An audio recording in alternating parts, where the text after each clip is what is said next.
Hi hello नमस्कार, मी प्राजक्ता. माझ्या नवीन YouTube चॅनलमध्ये आपले मनापासून स्वागत. आज आपण कळीच्या लाडूची रेसिपी पाहणार आहोत. त्यासाठी आपण लागणारे साहित्य पाहूया.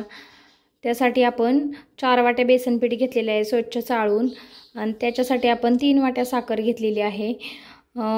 बेदाणे घेतलेले आहेत, वेलची पूड, मीठ, आणि आपण फूड कलर वापरणार आहोत. त्याच्यासाठी कलर घेतलेला आहे. आता आपण रेसिपीला सुरुवात करूया. आपण एक परात घेतलेली आहे. आपण जे पीठ घेतलेलं होतं 4 वाट्या, ते सगळं त्याच्यामध्ये घालून घेतलेलं आहे. त्याच्यामध्ये आपण त्या पिठाच्या चवीनुसार मीठ घातलेलं आहे, फूड कलर घातलेला आहे, आपण ऑरेंज कलर घातलेला आहे. हे सर्व त्या कलर आणि मीठ आहे ते मिक्स करून घ्यायचं. त्याच्यानंतर आपण थोडं थोडं करून पाणी घालून आपण मीडियम साईजचं असं त्याचं डो बनवून घेणार आहोत. सुरुवातीला आपण चमच्याच्या साहाय्याने मळून घेणार आहोत. नंतर आपण अजून थोडंसं पाणी घालून पुन्हा एकदा हे सर्व मिक्स करून घेणार आहोत. डाळीचं पीठ खूप चिवट असतं, त्याच्यामुळे ते हाताला चिकटतं. त्याच्यासाठी हाताला आपण थोडंसं तेल लावून घेतलेलं आहे. आणि त्याच्यानंतर आपण हे पीठ सर्व हाताच्या साहाय्याने मळून घेणार आहोत. छान असं त्याच्यामध्ये गाठी होऊन द्यायच्या नाही आहेत. गाठी झाल्यानंतर त्याची आपण जे कळ्या पाडणार आहोत त्या कळ्या व्यवस्थित येत नाहीत. त्याच्यामुळे आपण हे छान असं पीठ फेटून घेणार आहोत. 6 ते 7 मिनिट आपण हे छान पीठ फेटून घेतलेलं आहे. आता आपलं हे पीठ 10 ते 15 मिनिटासाठी असं भिजत ठेवणार आहोत. तोपर्यंत आपण गॅसवरती पाक बनवून घेणार आहोत. एक कढई ठेवलेली आहे आपण, त्याच्यामध्ये जे 3 वाट्या साखर घेतलेली आहे त्याच्यासाठी आपण 1.5 वाटी पाणी घेतलेलं आहे. त्याचा आपण आता पाक बनवून घेणार आहोत. त्याच्यामध्ये आपण ऑरेंज कलर घेतलेला आहे. तो ऑरेंज कलर त्या आपण पाकामध्ये टाकणार आहोत कढईमध्ये, आणि ते पुन्हा एकदा हलवून आपण पाक बनवण्यासाठी आपण हे गॅसवरती साईडला ठेवून घेणार आहोत. तोपर्यंत आपण एक कढई घेतलेली आहे, त्याच्यामध्ये आपण तेल ओतून घेतलेलं आहे. आपण जे कळीचे लाडू बनवणार आहोत त्याच्यासाठी आपण शेवगा घेतलेला आहे. तो शेवगा आपण छान असा भरून घेणार आहोत. तुम्ही पाहू शकता आपल्या पिठामध्ये अजिबात गाठी वगैरे झालेले नाही आहेत. त्याच्यामुळं छान असं पीठ आपल्याला शेवग्यामध्ये भरता येते. आता आपण शेवगा भरून झालेला आहे. आता आपण ते तेल आपण छान गरम करून घेतलेलं आहे. आपण त्या तेलामध्ये शेवग्याच्या साहाय्याने आपण कळ्या पाडून घेणार आहोत. तुम्ही पाहू शकता आपल्या शेवच्या कळ्या पाडून झालेल्या आहेत.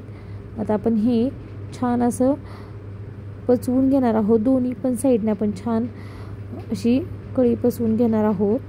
मध्ये पण आपण थोडंसं प्रेस करून मधल्या साईडची पण पचण्यासाठी आपण थोडं थोडं हलक्या हाताने चमच्याच्या साहाय्याने प्रेस करून यापासून आपण पलटी मारून घेतलेलं आहे. आता आपली ही कळी पचवून तयार झालेली आहे. जास्त पण कडक करायची नाही. आपण मिक्सरचा जार घेतलेला आहे. आपण हाताने पण चुरू शकतो ह्या कळ्या, पण आपण 10 ते 15 मिनिटात हे लाडूची रेसिपी पाहणार आहोत. त्याच्यासाठी आपण पटकन करण्यासाठी आपण ह्या कळ्या मिक्सरवरती जास्त 1 ते 2 मिनिट आपण फिरवून घेणार आहोत. जास्त बारीक पण करून घ्यायचे नाही. आणि ही सोपी ट्रिक्स आहे की तुम्ही कळ्या मिक्सरवरती पण बारीक करू शकता. त्याच्यासाठी तुम्ही पाहू शकता आपण फक्त 2 वेळा प्रेस करून फिरवलेला आहे. आपली कळी छान अशी बारीक झालेली आहे. अशाच पद्धतीने आपण उरलेल्या सर्व ज्या कळ्या आहेत त्या पण अशाच पद्धतीने आपण मिक्सरवरती बारीक करून घेणार आहोत. आणि कळ्या हाताने चुरण्यासाठी पण खूप वेळ जातो. त्याच्यामुळे तुम्ही नक्की एकदा मिक्सरवरती कळ्या चुरून पहा. झटपट पटकन असे लाडू होतात. आता आपल्या सर्व कळ्या झालेल्या आहेत. आपल्याला आता पाक आलेला आहे. आपण पाक पाहूया. जास्त पण असं कोळीबंद नाही आहे. असं मी व्हिडिओ दाखवल्याप्रमाणे अशा पद्धतीने पाक बनवून घेतलेला आहे. तर आपला पाक बनवून तयार झालेला आहे. त्याच्यामध्ये आपण वेलची पूड घातलेली आहे, बेदाणे घातलेले आहेत, आणि ज्या कळ्या आपण मिक्सरवरती बारीक करून घेतल्या तर जास्त पण नाही, 2 मिनिट फिरवून घेतले तर फक्त त्या आपण त्या पाकामध्ये घालून आपण ते सर्व त्या पाकामध्ये मिक्स करून घेणार आहोत. म्हणजे आपली कळी छान अशी त्या पाकात मुरली जाते. आपण 5 ते 10 मिनिट असेच हलवून घेणार आहोत. तुम्ही पाहू शकता आपली पाकामध्ये कढी किती छान फुगलेली आहे. आता आपण 10 ते 15 मिनिटासाठी असंच रेस्ट करण्यासाठी ठेवणार आहोत. 10 ते 15 मिनिट झालेले आहेत. आता आपण याचे लाडू वळून घेणार आहोत. आपण याचे लाडू बांधून घेऊया.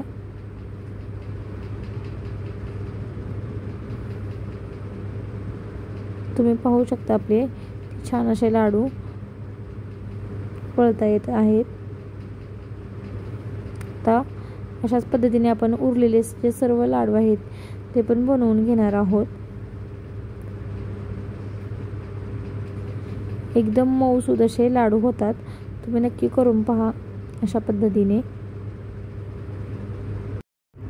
आता आपले कढीचे लाडू बनवून तयार झालेले आहेत. तुम्ही नक्की एकदा करून पाहिलं. तुम्हाला जर व्हिडिओ आवडला असेल नक्की लाईक करा, शेअर करा आणि सबस्क्राईब करा.